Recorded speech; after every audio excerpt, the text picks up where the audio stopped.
네, 안녕하세요. 반갑습니다. 이번영 목사입니다. 벌써 이제 2021년도가 며칠 안 남았네요. 오늘 이제 수요 영상, 마지막 영상으로 어떤 말씀을 가지고 나눌까 생각하다가 오늘 시편 150편, 시편의 제일 마지막에 있는 시를 같이 나누면 좋겠다 하는 생각을 하게 되었습니다. 두 아이가 길을 걷는데요. 한 아이가 갑자기 좀 빨리 걸었어요. 그러니까 같이 따라가던 친구가 덩달아서 빨리 걷고, 그러니까 먼저 친구가 또 더 빨리 걷고 또 빨리 걷고, 그러다 보니까 한 사람은 뛰고 또 뒤따라오던 친구가 또 뛰고 서로 이제 열심히 뛰게 되었어요. 그러다가 앞서 있던 친구가 발뿌리에 돌에 걸려서 넘어지게 되었습니다. 그러니까 그 앞 친구가 넘어지고요, 또 넘어지는 친구를 또 따라서 뒷 친구도 같이 걸려서 넘어졌습니다. 자, 너 왜 빨리 달렸니? 너 왜 달린 이유가 있니? 서로 이유 모르면서 앞에 친구가 덩달아 빨리 가니까, 또는 내 옆에 있던 친구가 같이 더 빨리 걷고 같이 또 따라오니까 같이 뭔가 있나 싶어서 걸은 겁니다. 그 친구가 갑자기 빨리 걷는 이유도 사실 잘 모르고, 뒤따라오는 친구도 이유도 모르고 그냥 열심히 달려오다가 서로 넘어진 것이죠. 이유는 알지 못한 채. 이 이야기는 너무 단순한 이야기지만 우리의 모습과 비슷합니다. 왜 사는지, 왜 이렇게 해야 되는지 잘 모르면서 그냥 열심히 살면 잘 되는 것처럼 남들과 처지지 않는 것이 목적이 돼버리지는 않았는지 하는 생각을 하게 됩니다. 2021년 우리가 어디에 기준을 두고 평가를 해야 될까 하는 그런 생각을 하게 됩니다. 나는 과연 올 한 해 잘 살아왔는가? 물론 누구나 다 열심히 살아왔고, 또 어려운 일들도 있었고, 또 좋은 일들도 있었고, 그런 가운데 훌떡 1년이 지나갔죠. 올 한 해 우리가 어떻게 마무리해야 될까요? 그냥 우리끼리 잘했다, 수고했다 라고 박수치는 것보다 하나님의 말씀을 통해서 또 우리의 1년을 돌아보기를 원합니다. 시편에는 참 많은 감정들이 녹아들어 있습니다. 우울함, 걱정, 두려움, 여러 많은 공포와 외로움들, 또 기쁨들, 환희, 뭐 그런 것들이 다 들어있죠. 그것이 우리가 살아오면서 느끼는 감정입니다. 우리가 하나님께 감정을 표현하는 것에 있어서 우리는 항상 기쁠 수만은 없죠. 우리 마음속에 있는 두려움, 외로움, 그런 것을 숨길 수는 없습니다. 숨기려고 해도 하나님께서 그것을 모르실 리가 없죠. 요나는 하나님께로부터 숨기 위해서 저쪽 바다 한가운데 그 배의 선실에 숨어 있었는데, 하나님께서 그 요나가 그 선실에서 자고 있는 거 알고 계셨고, 또 그 바닷속에 있는 큰 물고기의 상황까지 다 알고 계셨습니다. 하나님께서는 모든 요나의 컨디션, 요나의 감정, 또 심지어 물고기의 컨디션까지 다 알고 계셨던 거죠. 하나님이 모르시는 건 없습니다. 그러니까 시편이라는 것은 뭐냐면 하나님께 우리의 감정을 고백하면서, 하나님, 제가 이런 감정이 있습니다. 주님께 이런 우리의 마음을, 우리의 생각을 올려드리면서 주님 안에서 답을 찾기 원합니다. 이것이 바로 시편에 있는 말씀들이죠. 우리는 하나님으로부터 숨을 수가 없고 감출 수도 없습니다.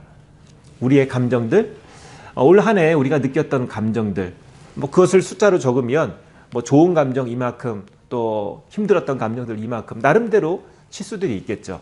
그런 것들에 대해서 이 시간 하나님께, 하나님 이렇게 살았어요 라는 그런 고백을 정직하게 할 때, 또 하나님으로부터 그 답을 찾고자 할 때 하나님께서 기뻐하실 것 같습니다.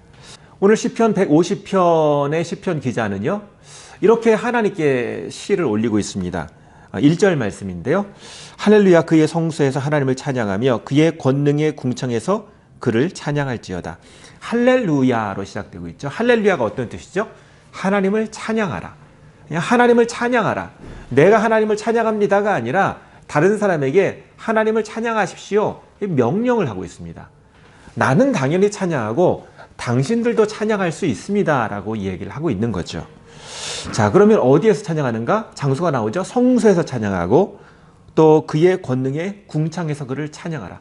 하나님께서 만들어 놓으신 권능의 궁창, 이 하늘에 있는 별들과 구름과 그런 변화무쌍한 모습들을 보면 거기에 하나님의 권능이 드러나고 있죠.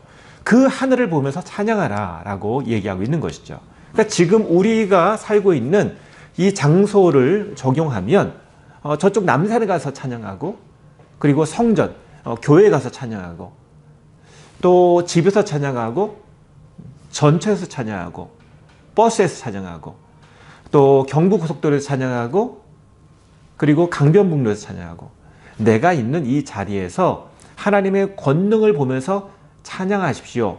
할렐루야, 당신들은 찬양할 수 있습니다. 다 찬양하십시오 라고 그렇게 권면하고 있는 것입니다. 그러면 왜 찬양해야 하는가? 어떻게 모든 사람들이 다 찬양을 할 수 있는가? 이유가 나오죠. 2절에 그의 능하신 행동을 찬양하며 그의 지극히 위대하심을 따라 찬양할지어다. 찬양하는 이유가 나에게 있지 않아요. 하나님에게 있습니다. 하나님이 능하신 행동을 하시기에, 여기서 능하신 행동하면은 좀 어려운 단어죠. 영어 성경으로 보면은 act of power. 그러니까 하나님의 힘 있는 사역, 하나님의 힘 있는 사역 때문에 우리가 찬양한다라고 이야기를 하고 있습니다. 여러분, 힘 있는 사역이라는 게 무엇이죠? 여러분, 진짜 힘 있는 사람은 어떻게 하나요? 무조건 막 주먹을 쓰고 힘을 최대로 주나요? 그게 아니죠. 정말 고수들은요, 물 흐르듯이 뭐 그렇게 힘주지도 않았는데 자연스럽게 힘 안 들이고 하는 것을 볼 수 있습니다. 그만큼 아주 정교하고 또 부드럽게 잘 일을 처리하는 것이죠. 하나님이 바로 이런 분 같아요. 예전에 한의원에 가서 수지침을 맞은 적이 있는데요. 제 손가락에다가 수지침을 놓더라고요. 근데 그 한의사분이 저한테 이렇게 계속 침을 놓으면서 아프세요? 안 아픈데요? 이상하다, 아파야 되는데, 그러면서 침을 계속 놓는 거예요. 아플 때까지 놓는 겁니다. 침을 뭐 여러 개를 놔가지고요. 결국은 아플 수밖에 없는 거죠. 나중에 효과도 없더라고요. 근데 진짜 훌륭한 한의사는요, 침을 많이 놓는 의사가 아주 능력 있는 한의사가 아니라, 침 개수가 중요한 것이 아니라 정확한 부위에 필요한 것만 침을 놨는데 또 아프지도 않아요. 그런데 그게 바로 효과가 있을 때, 그게 정말 유능한 한의사가 아니겠습니까? 하나님도 마찬가지라는 거죠. 하나님의 권능의 힘이라는 것은요, 단순하게 힘세고 뭐 그런 분이 아니라 정말 우리의 사정을 잘 아시고 우리에게 맞춰서 처방을 하시는 분, 우리의 인생을 잘 아시고 우리의 인생을 제대로 이끌어 주신 분이 바로 하나님이라는 거죠. 그걸 고백하고 있습니다. 하나님의 능하신 사역, 하나님이 나에게, 하나님께서 지혜와 권능으로 역사하시는 그 지혜롭고 자상하고 정교한 하나님의 인도하심을 찬양하고 있는 거죠. 하나님은 때와 장소와 시간을 정확히 아시고 역사하신 분이라는 것입니다. 이것이 바로 능하신 행동이죠. 그리고 3절에서 5절 말씀 보면은요, 나팔 소리로 찬양하며 비파와 수금으로 찬양할지어다, 소고치며 춤추어 찬양하며 현악과 퉁소로 찬양할지어다, 큰 소리 나는 제금으로 찬양하며 높은 소리 나는 제금으로 찬양할지어다. 한마디로 가지고 있는 악기들을 총동원해서 찬양하고 또 춤추면서 찬양해라 라고 이야기를 하고 있습니다. 가지고 있는 악기들이 많죠. 뭐 나팔, 뭐 비파, 수금, 현악, 퉁소, 제금, 뭐 그렇게 여러 악기들이 나오는데, 한마디로 사람들마다 가지고 있는 악기가 많잖아요. 할 수 있는 악기가 각각 다 다르잖아요. 자기가 가지고 있는 모습으로 하나님을 찬양하라는 것입니다. 내가 가지고 있는 목소리와 나만의 방법으로 하나님을 찬양하라는 거죠. 모두 다 찬양할 이유가 다 있으니까 모두 다 각각의 악기를 가지고 하나님께 찬양하라 라고 권면하는 것입니다. 왜 그렇죠? 마지막 6절 말씀이 제일 중요합니다. 호흡이 있는 자마다 여호와를 찬양할지어다, 할렐루야. 호흡이 있는 자는 다 하나님께 찬양할 수 있는 자격이 있다라고 이야기를 하고 있습니다. 자, 호흡이 있는 자, 생명이 있는 자죠. 돈이 있는 자, 뭐 성공한 자, 권력 있는 자, 건강한 자, 자신만만한 자, 그게 아니에요. 그냥 호흡이 있는 자예요. 자, 호흡은 누가 주신 겁니까? 하나님이 주신 거죠. 내가 권력과 돈과 성공과 명예, 그런 것은 내가 노력해서 얻은 거예요. 근데 오늘 찬양할 이유는 내 것을 가지고, 내가 한 것을 가지고 찬양하는 것이 아니라 하나님이 주신 걸 가지고 찬양하는 거예요. 하나님의 능하신 그 사역을 가지고, 하나님의 그 세밀하신 역사를 가지고 찬양하고, 하나님께서 나에게 주신 이 생명을 가지고 찬양하라는 것입니다. 그러면 찬양 못할 사람이 아무도 없지요. 내가 숨쉬고 있는 것 자체가 찬양의 이유가 되는가? 이렇게 우리에게 도전하고 있습니다. 창세기 2장 7절 말씀 보면은요, 여호와 하나님이 땅의 흙으로 사람을 지으시고 생기를 그 코에 불어넣으시니 사람이 생명이 되니라. 사람은 어떻게 창조되었는가? 하나님이 흙으로 지으시고 거기에 생기를 불어넣으셨어요. 우리에게 하나님의 호흡을 불어넣으셨어요. 하나님의 그 생명의 호흡을 우리가 받아들임으로 인해서 우리가 영적인 존재, 살아있는 존재가 되었다는 거죠. 그러니까 살아있다는 것은 단순하게 움직인다가 살아있는 것이 아니라 그 안에 하나님의 생명의 기운, 하나님의 뜻, 하나님의 사랑이 들어있다는 거죠. 우리가 영적인 존재라는 거예요. 단순히 우리가 이 육신만 갖고 있는 존재가 아니라 우리가 영적인 존재라는 거예요. 그래서 생령, 영적인 존재로 우리를 만드셨다는 거죠. 그래서 우리는 호흡이 있는 자마다, 우리의 영이 있는 자마다 하나님께 찬양할 수 있다는 것입니다. 우리는 한 해를 돌아보면서 내 안에 우리가 찬양할 거리가 있는가를 생각하는데 그게 아니라는 거예요. 내가 호흡하고 하나님께 기도할 수 있고 내 안에 영을 가지고 하나님을 찬양할 수 있는 것, 이것 자체가 100% 하나님께 찬양할 이유고 자격이라는 것입니다. 그 죽음의 수용소에서라는 책을 쓴 유명한 빅터 프랭클이라는 사람이 있는데요. 이분은 그 유태인으로서 이제 독일의 그 홀로코스트를 경험한 사람이죠. 그래서 우리가 잘 아는 아우슈비츠 수용소에 수용되었던, 그 전에 이제 다른 수용소에 한 2년인가 있다가 이 아우슈비츠에 이제 며칠 동안 있으면서 아주 극심한 그런 공포의 체험을 하게 된 거죠. 많은 사람들이 너무 쉽게 죽어나가고 있는 그런 현장에서 그 현장에서 어떤 사람은 인간다운 모습을 보이더라는 거예요. 또 어떤 사람은 쉽게 자기의 생명을 포기하고 그냥 죽어 나가고 있다는 것이에요. 죽음의 현장에서 가스실로 끌려 들어가고 또 시체를 나르고 정말 비인격적인 그런 대우를 받는, 정말 동물과 같은, 아니 동물보다 못한 대우를 받는 그 현장에서 어떻게 사람처럼 살 수 있는가, 어떻게 삶의 희망을 가질 수 있는가에 대해서 고민을 한 거죠. 그러면서 저 사람은 어떻게 이 죽음의 현장에서 오히려 다른 사람을 위로할 수 있는가, 또 이 비인간적인 상황에서, 이 공포스러운 상황에서 정신이 망가지지 않고 죽지 않고 살아남을 수 있는가, 그 인간다움의 힘, 인간이라는 무엇인가, 내가 인간성을 유지할 수 있는 그 힘은 어디에 있는가, 그런 고민을 가지고 쓴 책이 바로 이 책이거든요. 존재의 의미를 아주 극한 환경에서 찾게 된 거죠. 그래서 자기의 이 경험을 바탕으로 이분이 나중에 이제 심리치료사가 되었는데요.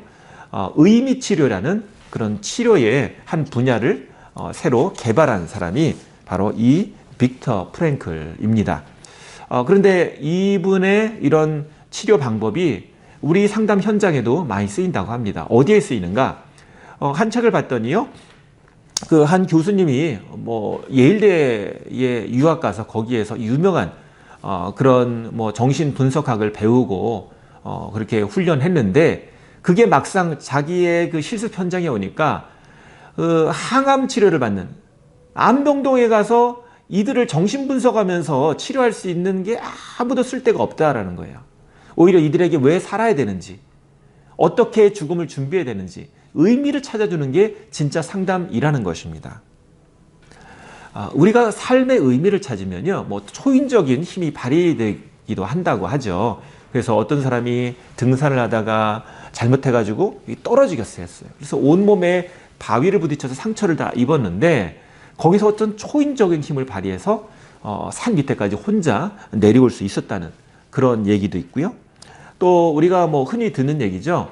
건강이 많이 안 좋아져서 이제 돌아가실 때가 됐어요. 그래서 가족들이 모여서 이제 돌아가시게 될 것 같아서 부모님의 마지막 모습을 보러 왔는데, 의외로 야, 너희들 왜 왔니? 그냥 가라. 나 건강하다. 그러면서 말도 잘하시고 아주 활동을 잘하시는 거예요. 왜 그러지? 그러면서 다 얘기하고 그러고 다음에 또 봐요 그러고 헤어졌는데 그날 밤에 돌아가셨다든지, 이런 게 꼭 우리나라만의 얘기는 아닌 것 같습니다. 그래서 이런 이야기를 보면 결국 우리 안에 어떤 초인적인 그런 힘이 있다는 거죠.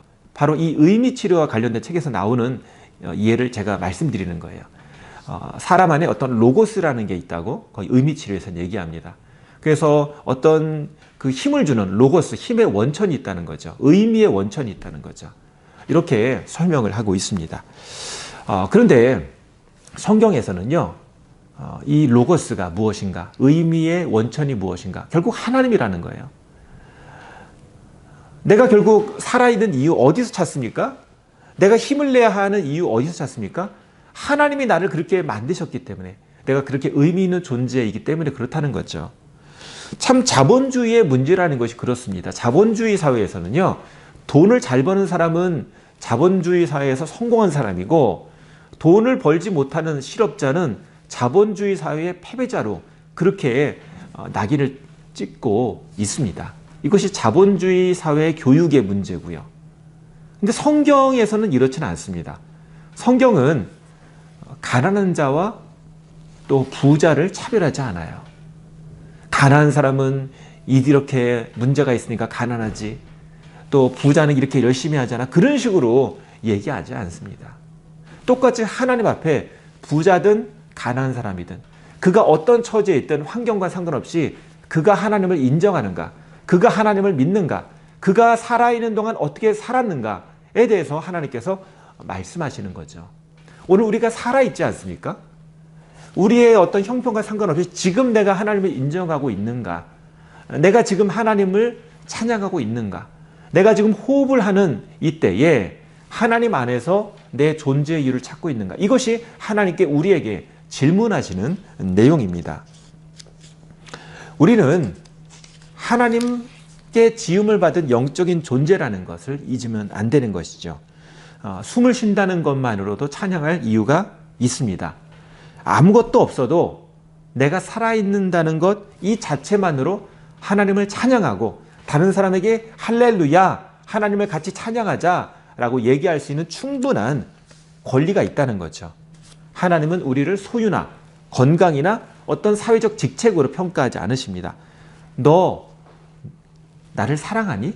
너 나를 인정하니? 너 나를 믿고 있니? 하나님께서 그것을 질문하세요. 우리가 매일매일 햇볕을 쬐고 있죠. 이 햇볕은요, 1억 5천 킬로미터 밖에서 온 거예요. 지금 우리가 맞고 있는 햇빛이 1억 5천 킬로미터 밖에서 출발한 겁니다. 그걸 우리가 매일매일 받고 있는 거예요. 우리가 이거를 하나님께 돈으로 지불했나요? 지불할 수 있다고 하더라도 돈이 없죠. 그런 부자가 어디 있겠습니까? 우리가 지금 숨쉬고 있는 산소 다 공짜 아닙니까? 물 공짜 아닙니까? 사람이 돈을 매기는 거지 하나님은 우리에게 돈을 매기신 적이 없으세요. 우리에게 살아가라 라고 삶의 복을 우리에게 주셨습니다. 생육하고 번성하라, 다스리라.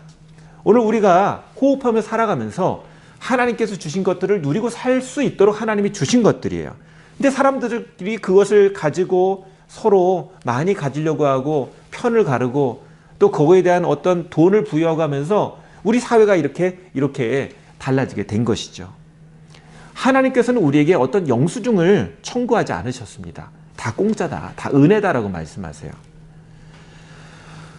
우리가 하나님께 청구할 영수증, 그것은 하나님이 우리에게 청구하시는 영수증에 비하면 아무것도 아니라는 거예요. 하나님은 다 은혜로 우리에게 주셨죠.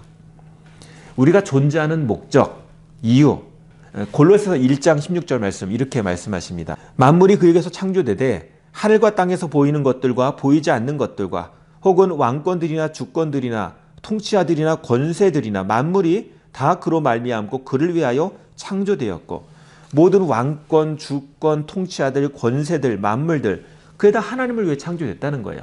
여러분, 이 땅에 있는 모든 권력들, 권세들 다 하나님을 위한 겁니다. 돈, 명예, 성공 다 하나님을 위한 거예요. 나를 위한 게 아니라는 것입니다. 하나님을 위하여 창조된 거래요. 하나님이 그렇게 질서를 주시고 우리에게 나눠주신 거예요. 하나님이 왜 우리에게 다스리라고 하셨나요? 그걸 통해서 하나님께 영광 올려드리라고 그렇게 우리에게 주신 거 아니겠습니까? 자, 그래서 하나님께서 우리에게 그런 주셨다는 것을 믿는다면 하나님이 살아계신다는 것을 우리가 믿어야 되고 하나님의 뜻을 알아야 되는 거죠. 그리고 하나님의 뜻을 안다는 것은 무엇입니까? 하나님의 뜻의 핵심은 무엇이죠? 하나님이 우리를 사랑하신다는 것이고 하나님이 우리를 사랑하시는 것의 증거는 예수 그리스도죠. 그의 아들을 우리에게 주신 거죠.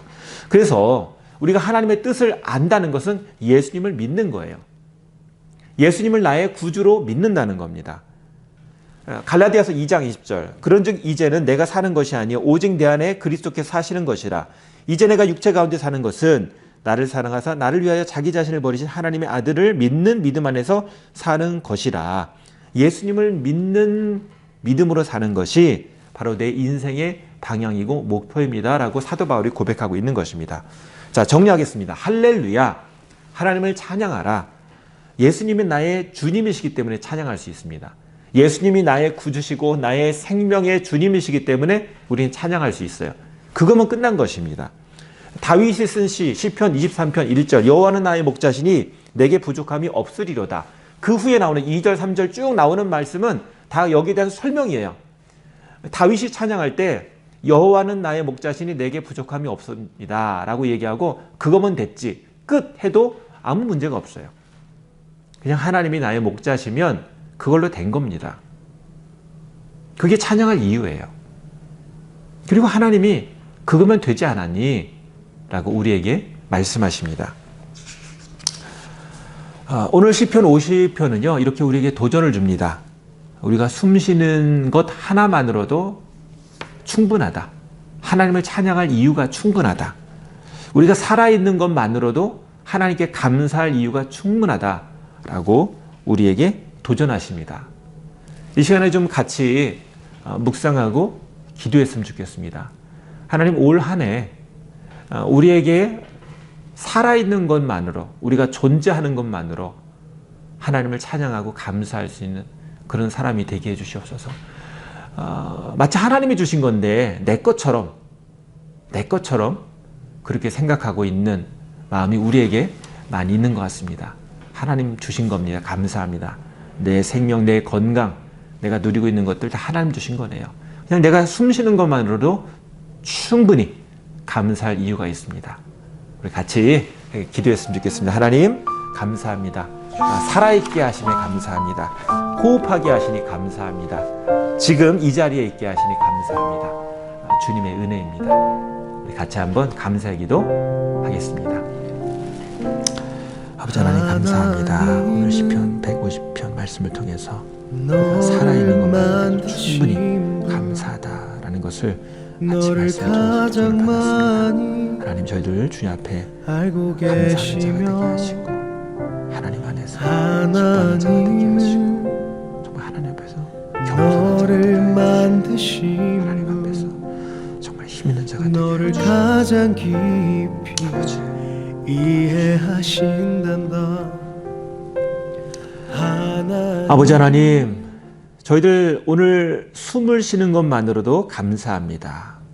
오늘 저희가 이렇게 함께 기도하고 하나님 말씀 들을 수 있는 것만으로도 감사합니다.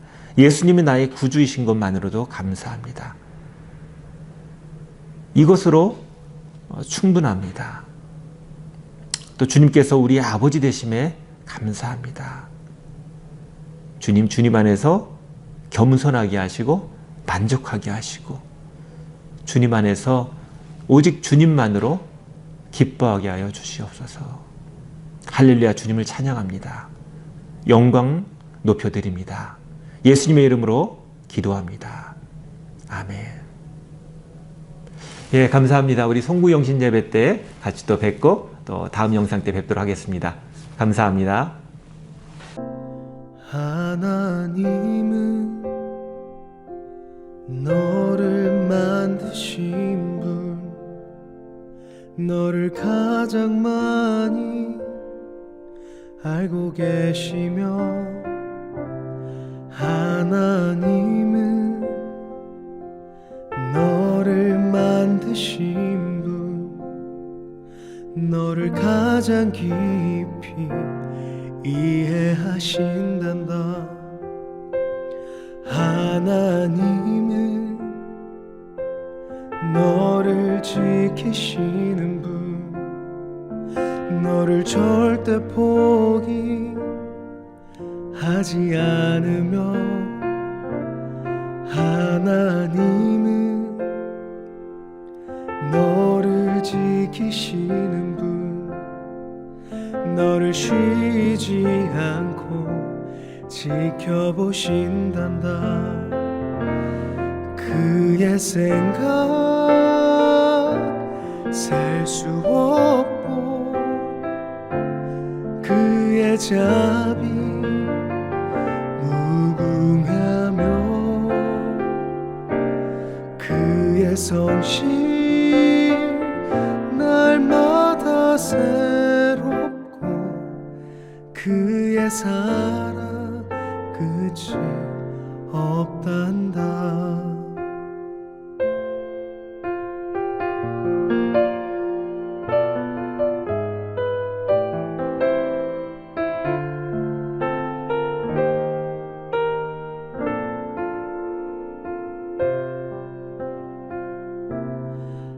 하나님은 너를 지키시는 분, 너를 절대 포기하지 않으며,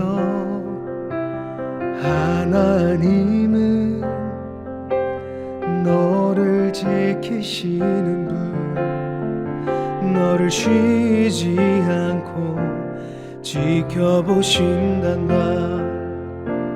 하나님은 너를 원하시는 분, 이 세상 그 무엇 그 누구보다 하나님은 너를 원하시는 분, 너와 같이 있고 싶어 하신단다. 하나님은 너를 인도하는 분, 광야에서도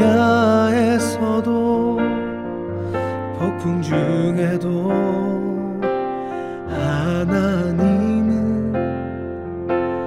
너를 인도하는 분, 푸른 초장으로 인도하신단다. 그의 생각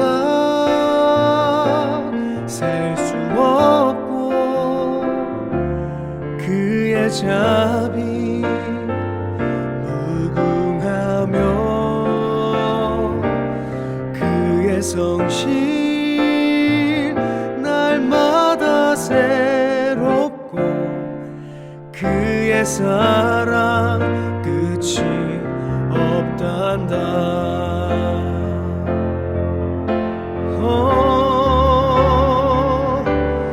그의 생각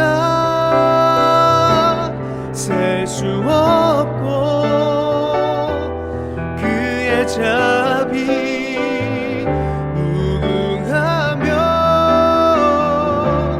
그의 성실